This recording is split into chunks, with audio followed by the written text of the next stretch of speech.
Chapter 27, The Pearl of My Desires.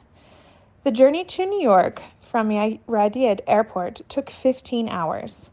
It was my good fate that allowed me to spend those 15 hours with two beautiful ladies. I couldn't believe my fortune that finally I was flying to my destination. Considering this sweet fruit the reward of my tiring journey of visa acquisition, I could only sing ballads of gratitude. Arabs thought of travel as hell, but for me, today, this travel became heaven. Part of the heaven-like feeling could be attributed to the two angelic ladies seated on either side, chatting and joking about the kindness of life, while I joined them. The sound of their laughter was so melodious that it felt as if I was standing on the threshold of a temple, and many bells rang in unison, a sweet, pleasant unison.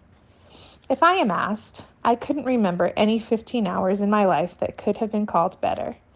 These minutes were completely devoid of any stress or tension, making me live life fully. I kept enjoying my time with them, and finally I slept.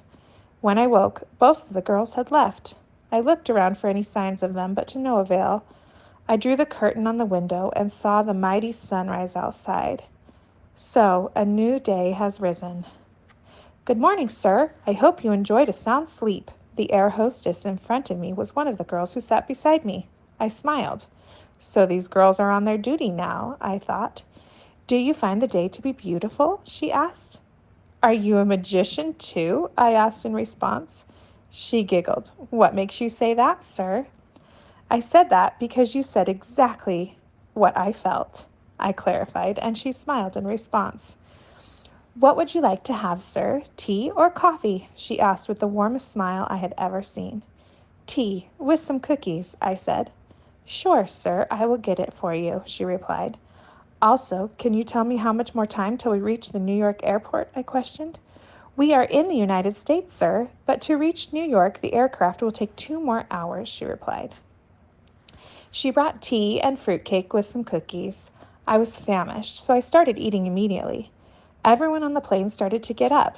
Someone started to play Michael Jackson loudly, while some kids began dancing.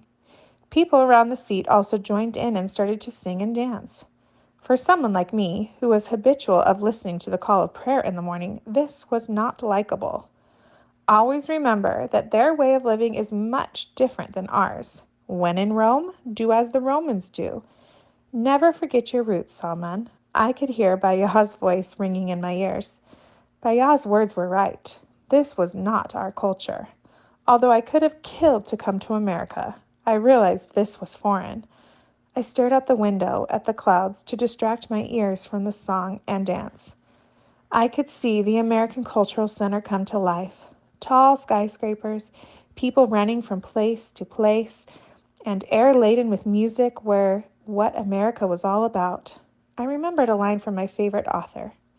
"Even if the soles of your feet start to bleed, as soon as you reach your destination, it's the delight that cures your ailment." America's breeze pecked my cheek and made me blush. I looked around. My eyes teared at the very notion that I was finally in America. I had crossed deserts of troubles and pain for this day. The day smelled of my effort, patience, blood, and sweat. My first day in America. Majid stood at the airport with a fresh rose for me. He hugged me and welcomed me. "Welcome to America, my friend," he said. Alhamdulillah. I hugged him back, closed my eyes, and breathed America in.